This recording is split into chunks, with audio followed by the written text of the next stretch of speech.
মোর হংস বলা। সকাল সকাল চলে এলাম তোমাদের সামনে শুভ সকাল জানিয়ে মৌসুমি দি। তো সবাই আমাকে বলো দিদি ভাই তোমার টিফিনের রেসিপিগুলো খুব মজার হয়, তাই জন্য চলো আজকে আমি চিড়ের পোলাও কী করে করি সেটা তোমাদের সাথে শেয়ার করব। দিয়ে দিচ্ছি কটা চিনে বাদাম।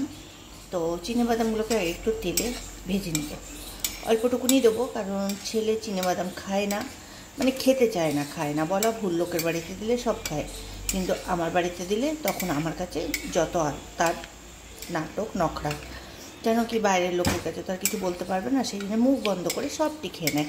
তো এই জন্যে কর্তাবাবুর জন্যই কটা চিনে বাদাম ভাজছি, দেখো দেখতে থাকো তোমরা। দেন চিনে বাদামগুলো ভেজে তুলে রেখেছি, তার মধ্যে ফোড়নে দিয়ে দিচ্ছি একটু গোটা জিরে আর একটু সর্ষে, তো সেটাও দিয়ে দিলাম। একলা হাতে ভিডিও করা মানে ভীষণ অসুবিধে।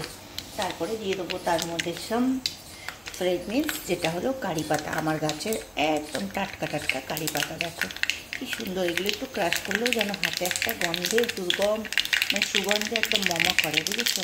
তো দিয়ে দিলাম সেই কারি পাতাগুলো, এটা বাবা ফাটলো ফাটলো ফাটলো। তারপরে দিয়ে দিচ্ছি কিছু পেঁয়াজ কুচি, তার সাথেই দিয়ে দেবো কিছু আলু কুচি, কেন কি এটা ব্যাটাটা পোয়া বানাচ্ছি, আর তার সাথে দিয়ে দেবো কিছু কাঁচা লঙ্কা, যেটা আমি কুচিয়ে রেখেছি।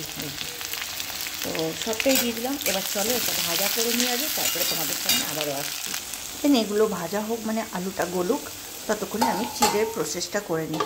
তো চিড়েটাকে আমি কীভাবে ম্যারিনেট করি দেখো, চিড়েটাকে আমি এখানে ভিজিয়ে রেখেছি।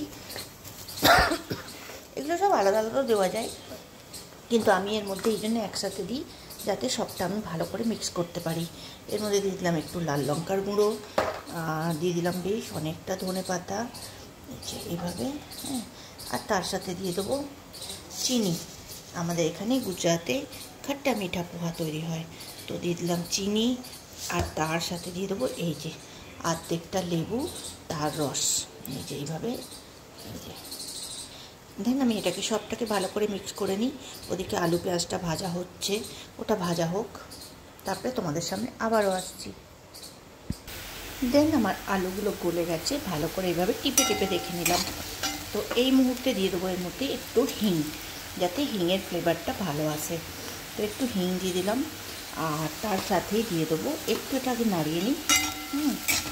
তোমরা কে কী টিফিন করছো অবশ্যই আমাকে কমেন্টস করে জানিও, তাহলে আমি নেক্সট দিন তোমাদের টিফিনটাকে ট্রাই করব।